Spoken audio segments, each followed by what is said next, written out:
Donc après avoir fait un rapide tour d'horizon sur l'historique de JavaScript et sur les raisons des incompatibilités entre navigateurs, la deuxième question qu'on peut se poser, c'est est-ce que JavaScript est vraiment important actuellement sur le web? Donc pour ça, on va faire une petite expérience, c'est d'essayer de naviguer sur Internet en ayant JavaScript désactivé.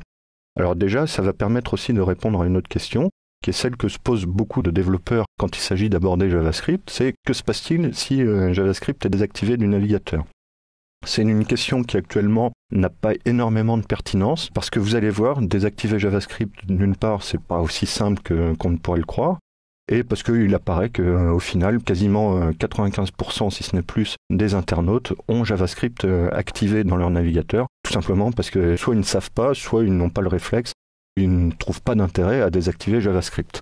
Donc pour Internet Explorer, par exemple, il va falloir aller dans le menu Outils et Options Internet. Ici, on va dans l'onglet Sécurité et on va sur Personnaliser le niveau. Alors, vous voyez ici que j'ai un avertissement comme quoi certains paramètres sont gérés par l'administrateur système. Ça va être le cas pour l'activation de JavaScript, mais je vais vous montrer malgré tout, même si je ne peux pas le désactiver directement, comment on peut faire sur Internet Explorer.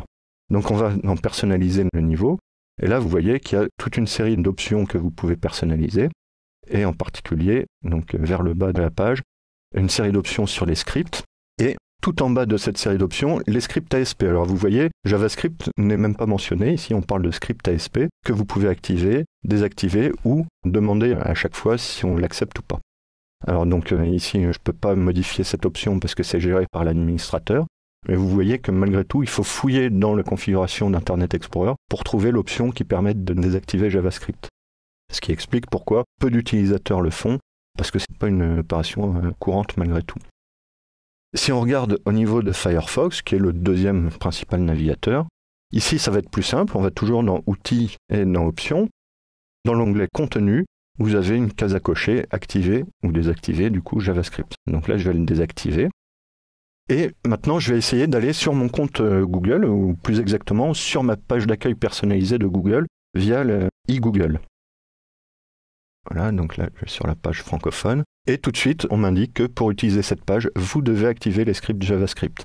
Donc on voit bien que pour pouvoir avoir ma page personnalisée, il va falloir que j'ai JavaScript d'activer. Si je prends un autre exemple, je vais aller voir ce qui se passe au niveau de Bing. Alors ici, c'est la version autrichienne, donc je vais mettre en version française, ce sera plus pratique. Et donc là, pour le moment, rien d'important. La seule chose, c'est que si j'essaye de me connecter, on m'explique là encore gentiment que JavaScript est requis pour la connexion. Donc pour pouvoir utiliser toutes les fonctionnalités de Bing, il va falloir là aussi que j'ai JavaScript d'activer. Je vais essayer d'aller sur une autre page assez populaire qui est celle de Facebook. Et sur Facebook, là encore, on m'indique que JavaScript est désactivé sur votre navigateur et qu'il faut l'activer pour pouvoir profiter pleinement de ma page Facebook. Alors, ce qu'on peut faire maintenant, parce qu'on ne va pas passer tous les sites en revue, mais faire une petite recherche sur la phrase « Vous devez activer JavaScript ».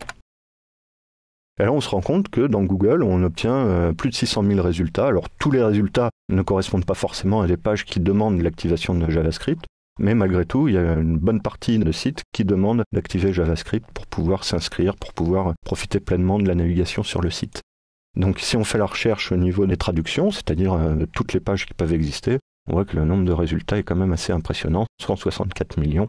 Et donc ça démontre bien qu'aujourd'hui JavaScript est un langage très important dans la programmation web, tout simplement parce que sa force, ça va être de pouvoir rendre dynamique le contenu d'une page, ne pas être obligé de recharger à chaque fois. Et avec l'apparition il y a quelques années de ce qu'on appelle Ajax, c'est donc la possibilité de communiquer directement avec le serveur sans avoir à recharger l'intégralité de la page. Donc Ajax a apporté beaucoup d'ergonomie au web et a relancé l'attrait pour JavaScript, qui était avant l'apparition d'Ajax assez mal vu.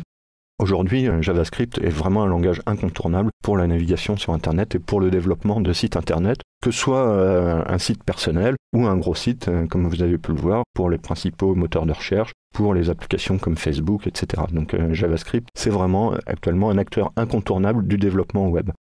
Alors, je vais quand même réactiver JavaScript, puisque ce serait assez malvenu de désactiver JavaScript pour une formation sur JavaScript. Donc vous voyez que c'est très important de savoir, de connaître les fondamentaux de JavaScript. Donc une dernière chose, c'est que pendant longtemps, JavaScript a été considéré comme entre guillemets un langage gadget qui apporte quelques petites fonctionnalités mais sans plus. Du coup, beaucoup de gens ont pris de mauvaises habitudes avec JavaScript, d'autant plus qu'ils n'ont pas suivi l'évolution du langage, et ce qui fait qu'aujourd'hui, beaucoup de mauvaises pratiques se retrouvent. Donc on en parlera assez récurremment au niveau de cette formation, mais il y a beaucoup de choses qui se font et de portions de code que l'on peut retrouver sur Internet qui ne sont pas forcément très appropriées pour le développement actuel.